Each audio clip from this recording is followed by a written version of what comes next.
If you're a born entrepreneur, I don't care if you've been to jail, I don't care if you dropped out of high school. What do you want to become? And what price are you willing to pay to get there? Welcome to Impact Theory. You are here, my friends, because you believe that human potential is nearly limitless. Impact Theory is me answering the no bullshit question of what does it take to influence culture, right? Like at the deepest level, why I want to do it, I want to pull people out of the matrix.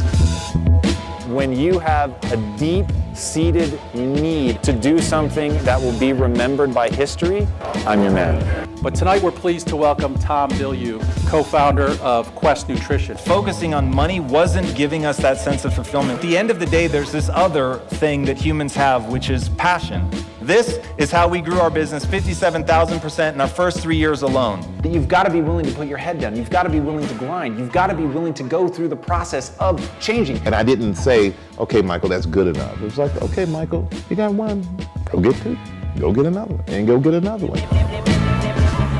If you want to make a change, you have to begin telling yourself a different narrative. The only thing that's going to be constant in this ever-changing world, especially in the startup space, is who I am.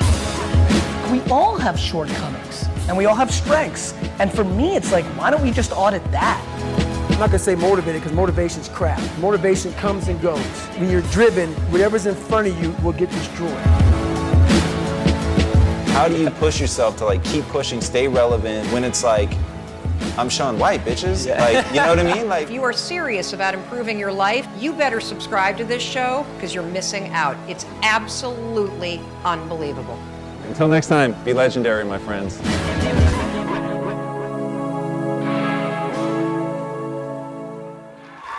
What's up? How we doing? All right, we got about 30 minutes to change the face of the Bahamas. You guys ready for this? All right, this was the pitch to me. This is what they told me this was all about. That they were going to take you guys and make sure that you own a part of the Bahamas. All right. Now, what I'm going to tell you over the next 30 minutes is exactly what you're going to have to do to your mind in order to make that real, because it can become very real. But it is going to ask of you to pay an extraordinary price. And I want to make sure by the end of these 30 minutes that you guys are not only willing to pay that price, but you know how to do it. How many born entrepreneurs do we have in the room? I want to hear from you. Let's go. All right. Well, you guys are a lot better off than me, because I'm not a born entrepreneur. But as you saw, the punchline of my life is that I become really rich. I build $1 billion company with my partners and my wife. There she is. The light of my life. That woman's extraordinary. She took herself from being a housewife to building $1 billion business.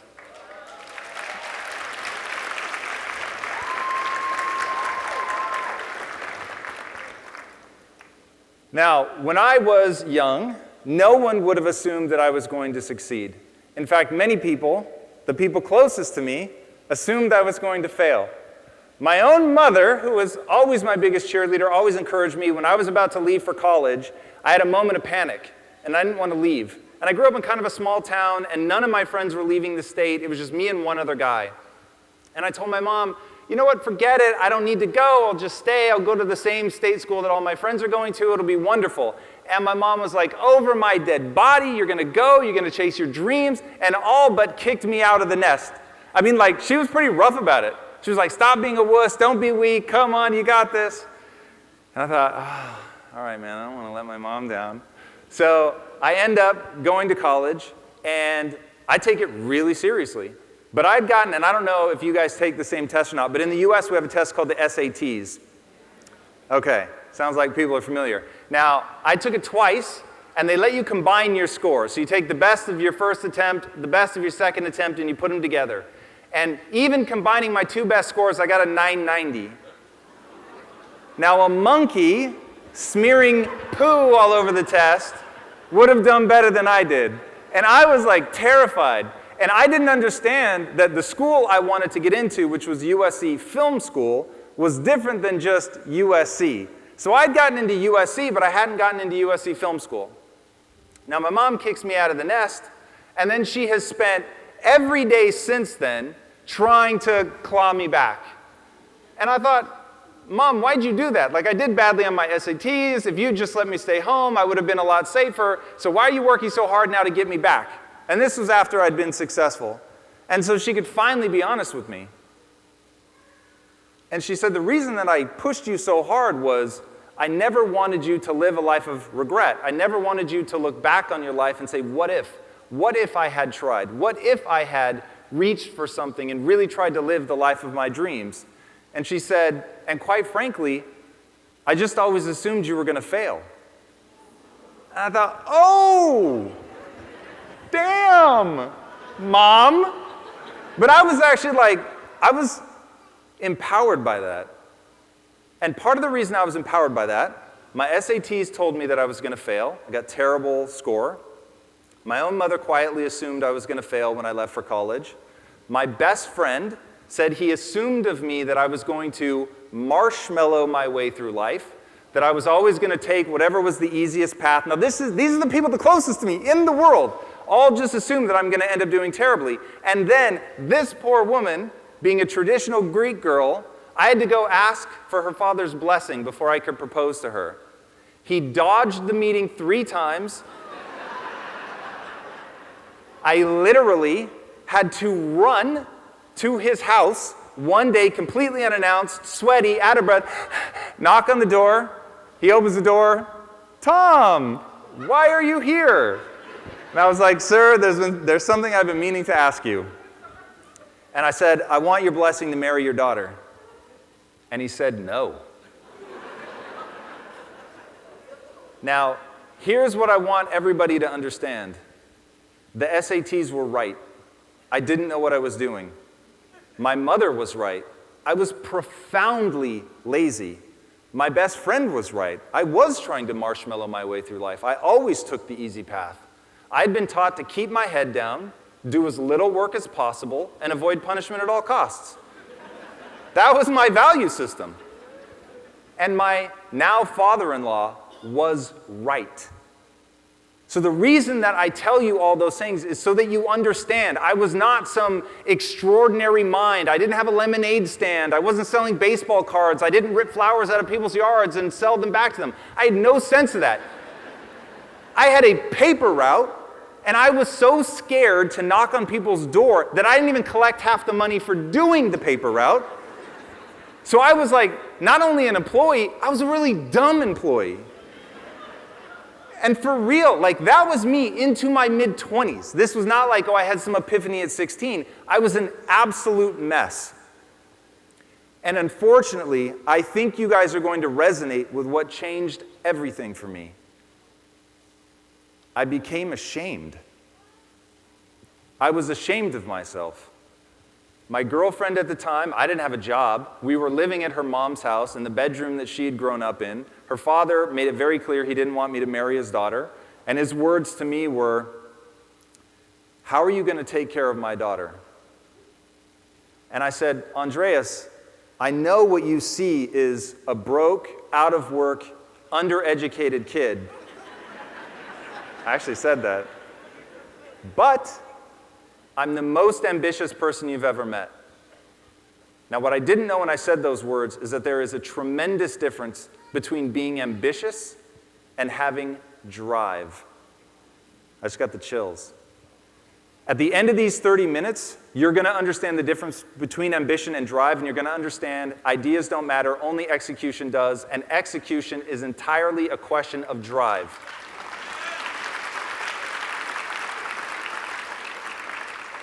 Now, I'm going to say something that's going to be a little hard to hear, but I want you to understand, in the light of what I've been through and then what I ultimately accomplished, this is a gift. It is a gift that is difficult to hear about yourself, but once you recognize the truth of it and the power that it gives you, you realize I'm going to set you up for what's going to come next.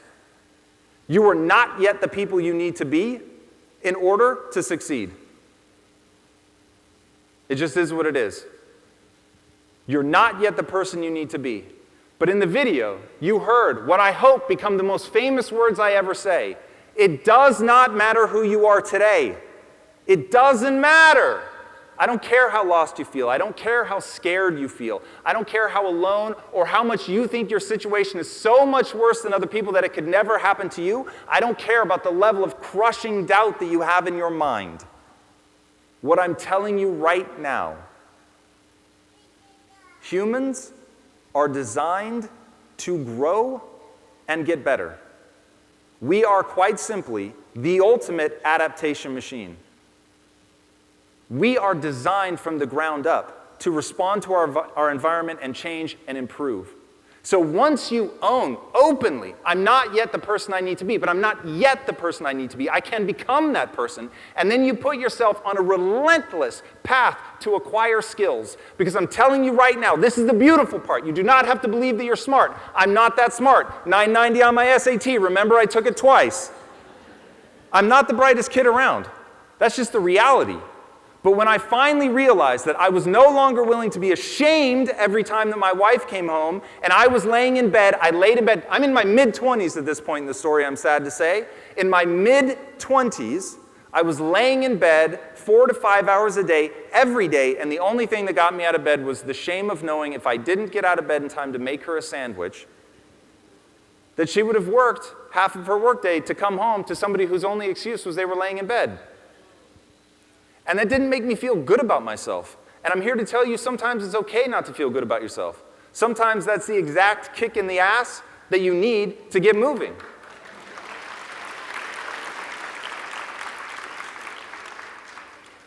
And that, allowing that to hurt, and allowing myself to want more.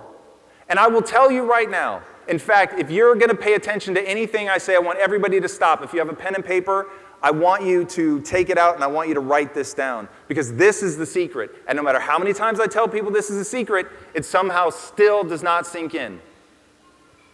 You do not have a moral obligation to want to be successful. It is very okay to put your head down, do as little work as possible, and avoid punishment at all costs. It is very okay to optimize your life to be stress-free. That's okay. I legitimately pass no judgment on that. I'm not even saying that the way that I live is better. I'm just saying it's the only life I could have lived to be true to myself. So I am now speaking to the people who want to be successful. Let me hear from you. Who wants to succeed? Who wants to succeed at the highest level possible? All right, it's real. But there's one thing that's going to stop you. And that one thing is you don't want it enough. You don't. How do I know that? Because that's where everyone starts. And there's this super famous story, I'm sure you guys have all heard it before. A man climbs a mountain and he goes to speak to the guru and he says, "Dear guru, teach me how to be successful." And the guru takes him into a pond and he starts dunking his head underwater. And right before he passes out, he lifts his head back up. And the guy gasps for air and he pushes him back down. Lifts him back up right before he passes out. And then he pushes him back down. He keeps repeating that. And finally, he pulls the guy's head up and he says, "When you want success as much as you want that next breath of air, you will find a way."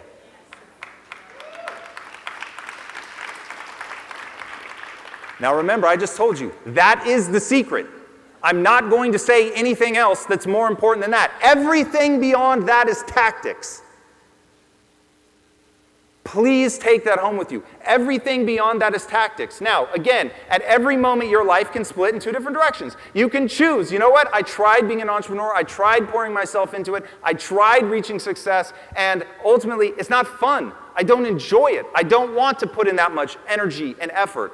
I want a stress-free life. And that is okay. Don't let anybody judge you for that. But if what you want to do is achieve at the highest level, I'm telling you, there is only one path. You must outperform everyone. That's it. There's a simple solution in life. No matter what your business is, I'm going to give you a mantra, and that mantra is this: there is always room for the best.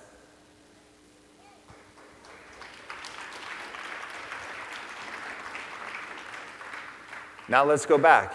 Humans are the ultimate adaptation machine. It is what you are designed to do. You're hopelessly average. I remind myself of that all the time. I'm hopelessly average.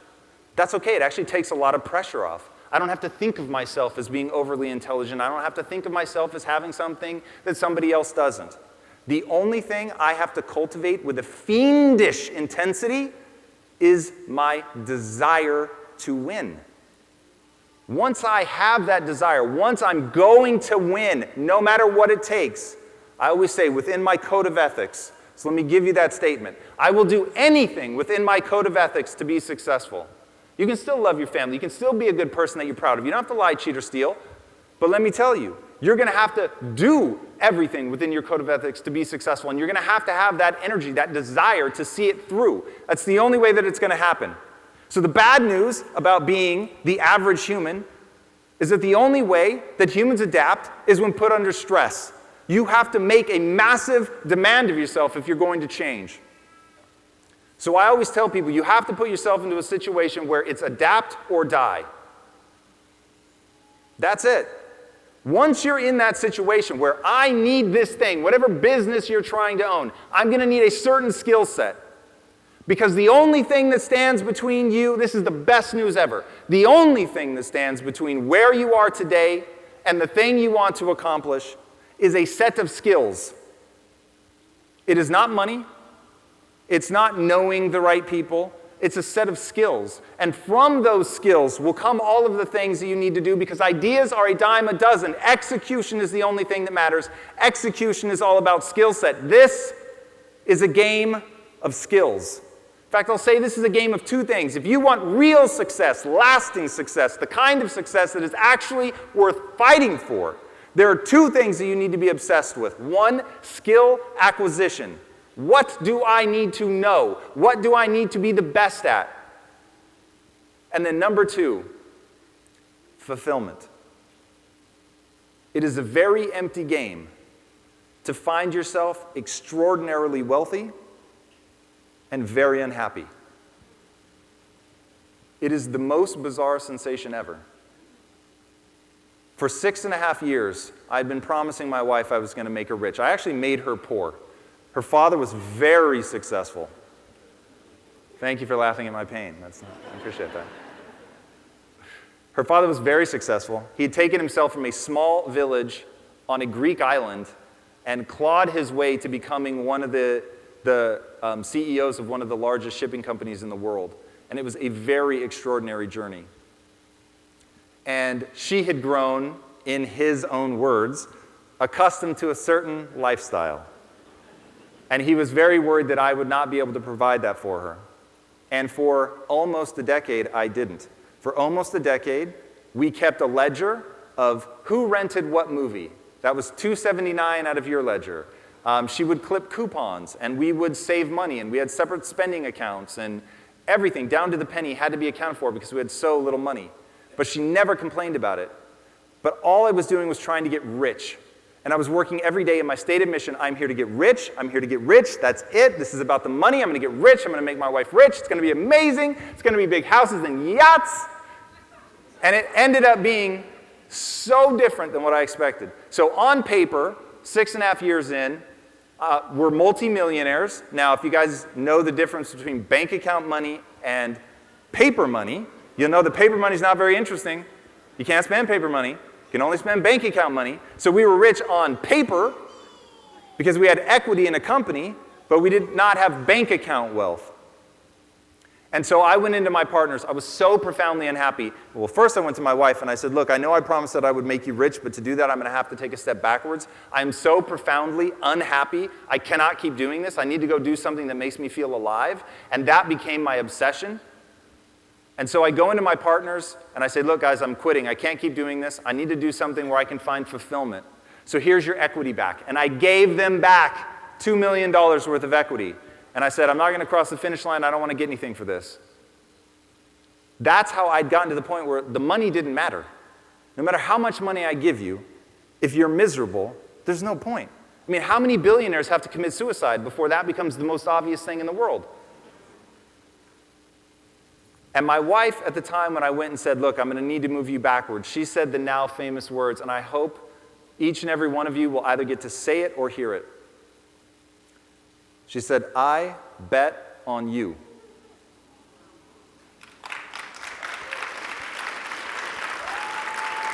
I'm going to get all emotional telling this story in front of you. Normally, she's off running the company when I'm doing this. And that belief was very powerful. That's when I go into my partners, I tell them I quit, and they say, hold on, we could do this without you, but we don't want to. So what would this look like if we wanted to make you stay? And I said, well, we'd have to sell this company. We'd have to build something that's based on passion, something that we believe in and care about. It would have to be built on creating value for people. Because, like he said in the intro, what I had realized at that point, and this is something you all need to know, whatever you're going to build, it's going to be hard. It's going to be really hard. And there are going to be days where you're going to question yourself. There's probably going to be a lot of days where you question yourself very profoundly. And then you're going to remember, I'm just an average human. It's all right. It's just a set of skills that we're trying to acquire. But in those days of doubt, you've got to have something that's filling you up. That the very act that you're doing is feeding you emotionally. And so for 3 very different reasons, my partners and I decided to sell the technology company and start a nutrition company. And for me, it was about saving my mom and my sister. They were morbidly obese.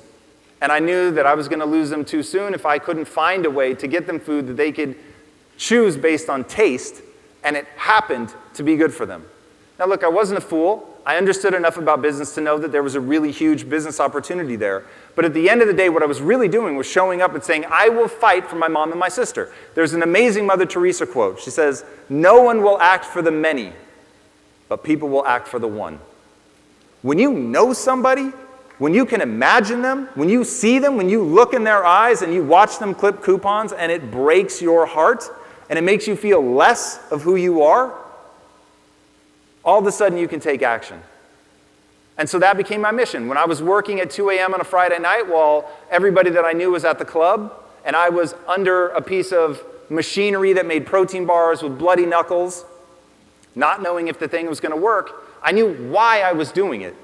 And once you have that why, once you're fighting for something that matters, all of a sudden you're going to have the energy to see this stuff through. And so I was working harder than I'd ever worked in my life. I was spending more hours. I remember one time, my wife, she was dressed up for the club. Oh, looked good, miniskirt, high heels. It was going to be a good night. I am not joking. You're going to think I'm saying this for the story. Every word I'm about to say is true. She gets in the car. She's in the miniskirt. I'm like, yes. I literally go to put it in reverse, and my phone rings. Hello? Hey, Tom, we're having trouble with this production run. Now, when you're in a startup business, you can't lose product. And I know that our product has a very short life cycle. So if you don't get it produced immediately, you're in real trouble. So I roll up to a facility that makes food. I put on a hairnet with my club attire, and I start making protein bars. And that is only doable when you know what you're fighting for. When you have that why, when you're thinking, I want to save people, I want to do something that matters, this struggle in and of itself is meaningful to me. What I'm fighting for is so central to my life and my sense of self that putting that extra mile becomes easy. You must find something that has that. Do not pursue a business just because you think it's a good opportunity. I cannot tell you how many times I've done that, how many other people I've seen do that, and how many people I have watched systematically waste their lives. You're playing a game of neurochemistry. You are playing a game, and the punchline is one simple thing. I really hope this hits. The point of this game is not wealth. It is not traditional definitions of success. It is how you feel about yourself when you're by yourself. That's it.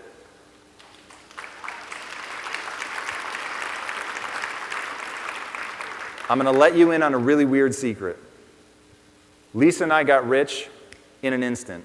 Literally, in one extra refresh on our bank account. We went from living a normal life with a beater car to extraordinary wealth because we actually turned some of that paper money into bank account money.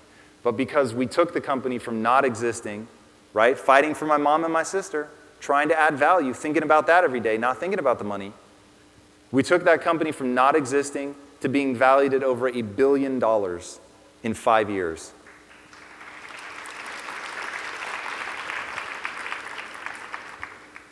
And so even selling a very small piece of that company came with a lot of commas and zeros. And so we were in our little makeshift gym, and I was hitting refresh on my bank account. Refresh, refresh, refresh. Because they said, money's been wired. It's going to hit your account any minute.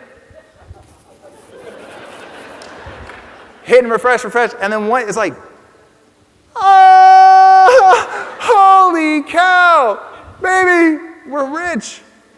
This doesn't feel any different. And I was like, wait a second. I kind of thought there'd be music playing, or I would suddenly not have anxiety, or I wouldn't be insecure anymore. I would think I was cool. And I was like, I literally feel just like me. I do not feel like anything has changed. And then my wife said the magic words, what are we going to do today? And I said, I'm going to work. And she was like, what? And the reason I went to work that day is because the following thing is the journey you're about to go on. You're going to change your identity. I have the chills on my face right now. You're going to change your identity. The new identity that you're going to adopt is somebody that has a growth mindset, somebody who believes they can learn anything they need to, somebody who believes that on a long enough timeline, you can win at anything. Somebody who knows they're not yet the person they need to be, but they can become that person if they're willing to pay the price. That no matter how little education or how much education or how good or how bad their family was, they can do it. Because humans are the ultimate adaptation machine. And we're going to give that identity a name. And that identity is the entrepreneur. And when you walk out of this room today, whether you go work in somebody else's company or not is irrelevant. We call those intrapreneurs, people that have all those qualities that I just said. People that own their own company, they're called entrepreneurs.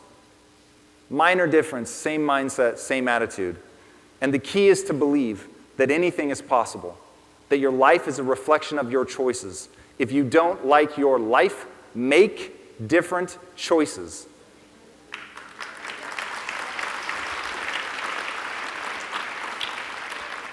Never give your power away to somebody else. You got to keep that. And sometimes it hurts to say, I don't like my life and it's nobody's fault but my own. But I love that. And let me tell you a quick story. And for anybody keeping a timer out here, I don't see one, so I'm just going to keep going. This is my favorite story. And when I tell this to people, I always expect them to be like, yes! And so often they're like, Tom, you are out of your mind. Everything I'm about to tell you is true, with one fanciful imagination. So my wife is British, and let's say that she's back home in London, and she's chilling with her mom. She's in the bedroom that she grew up in. The doors are locked, the alarm is on, she's safe and sound. Right then, at that very moment, a meteorite comes screaming through the atmosphere, smashes through her bedroom ceiling, and kills her. Whose fault is that? Now, most people, if you don't know me, you're going to say that it's nobody's fault. It's dumb luck, divine providence. Things just happen, man. Can't really blame anybody for that. And I'm going to say that is absolutely not true. It is entirely my fault. Now, why is that my fault? It's my fault because I know right now, this is real. There is an agency that tracks what are called near-Earth objects. I know they exist. I know where they are. I'm even on the board of the X Prize, which is helping fund some prizes around this, which I voted against because I didn't think they should do them. So I've never sent them an email with ideas. I've never given them a dime of my money. I've never even called them up and offered encouraging words. So if a meteorite comes and kills my wife, I'm not going to act like there wasn't something I could have done. There's a whole string of things. And if it happens now, I'm really in deep trouble because I've stood up here so many times and said that it is my fault. And I've walked people through exactly how. But when you can see the opportunity for ownership to realize that I could be making different choices, and those different choices would give me a different outcome, that's how you avoid ever getting stuck. Because the thing that kills entrepreneurs is fear and boredom. Fear, you're not good enough. Fear, you'll never figure it out. And then, figuring it out can be real boring. And that's why you've got to have that identity. Identity and values drive behavior. I have a whole obsession. I'm writing an entire book about how identities, values, drive, and beliefs drive behavior. How everything in your life, intentionally or unintentionally, is made around that fabric. And so you've got to take control of those things to understand how you want to gear your life. Where you want to take it, what you're trying to build, how you're going to get there, what you demand of yourself, and leverage that identity of the entrepreneur, somebody who's always looking for problems, somebody who always finds the solution to those problems, somebody who is always saying, my life is a reflection of my choices and I can get wherever I want to go. Once you start doing that, then you slot right into the thing that I said earlier, which is this is a game of skill acquisition. Darwin is often misquoted as saying it is the strongest of the species that survive. But he actually never said that. What Darwin did say is it's not the strongest of the species that survive, nor the most intelligent, but rather the most adaptive to change. As an entrepreneur, you're going to be tested every day, and you're going to constantly have to grow and change. When they sequenced the human genome, they found 20,000 genes that code for traits. But when they did the same thing for an onion, they found 40,000 genes. And I thought, wait a second. You're really asking me to believe that an onion is more biologically complicated than a human? There's something about that that just doesn't ring true. And they were ignoring the stuff that they called junk DNA, which accounted for about 98% of the DNA. And then one day, somebody said, hey, maybe this junk DNA actually does something. And what it is epigenetic signaling. Epigenetic signaling is the thing that makes humans as extraordinary as we are. It tells you how to respond to your environment. So I'm telling you now, if you know that your environment is the very thing that's going to shape you, then you must be extremely careful and calculating when it comes to what you let in your environment. And that includes people,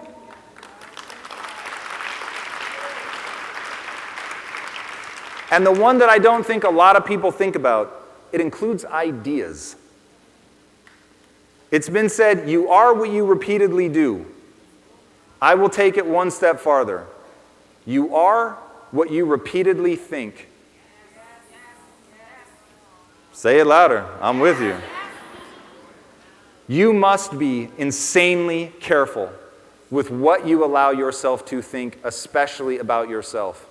Because if when my friend doubted me, I had let myself think that I would never succeed.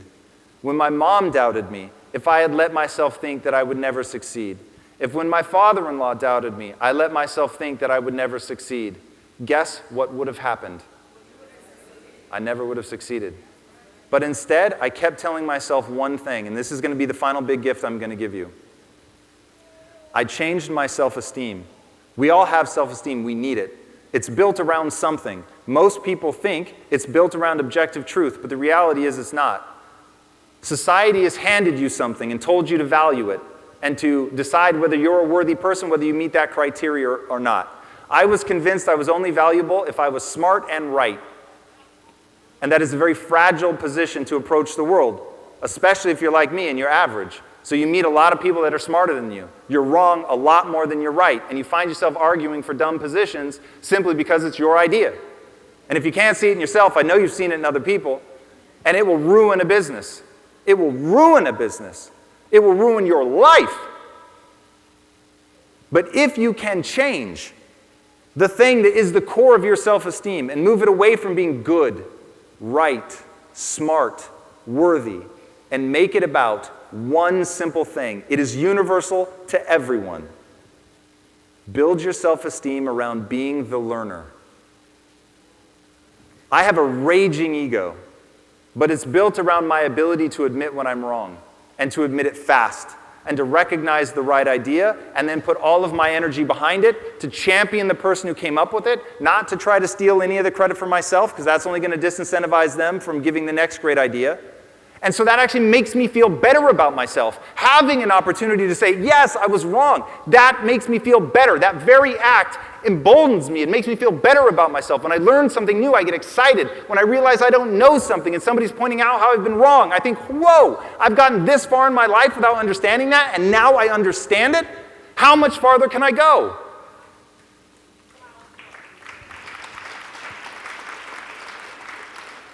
So here's where it ends. That's the journey I go on. I don't let other people tell me who I am. I decide for myself through 1,000 moments of ups and downs, of not believing, of being terrified I'm not good enough, of being certain I'm going to fail, but forcing myself. One of my rules is when you're scared, you just keep moving forward no matter what. It's a bright line in my life. I'm afraid, I just keep doing it. You just have to. You just have to keep moving forward. It buys you time to figure things out, right? On a long enough timeline, I can figure things out, but that means I've got to keep moving. So I keep moving, I keep learning, I keep growing. All of a sudden, I have 300,000 square feet, 3,000 employees. The protein bars are coming off the line at 1.5 million a day, and next to me is the man I'd asked for his blessing to marry his daughter who told me no. And employees are coming up to me and they're thanking me for the job and for what we've created, and he's looking around at tens of millions of dollars worth of equipment. Probably in front of him there was 800 employees working hard, making something that matters. And I said, Andreas, do you remember when you asked me how I was going to take care of your daughter? And he said, yes. I said, how am I doing? And he just burst into tears. And it was one of the most beautiful moments of my life, because he'd always wanted me to win. He'd even cheered me on. But I had to walk the road. I had to adapt. I had to put myself under stress and pressure. And most importantly, I had to learn how to want it. I had to become the learner. And I had to want it badly enough to stick with it. So I'm telling you right now, because unfortunately I'm not going to be able to stay with you while you go on this journey, but the following words can. It does not matter who you are today. It only matters who you want to become and the price you're willing to pay to get there.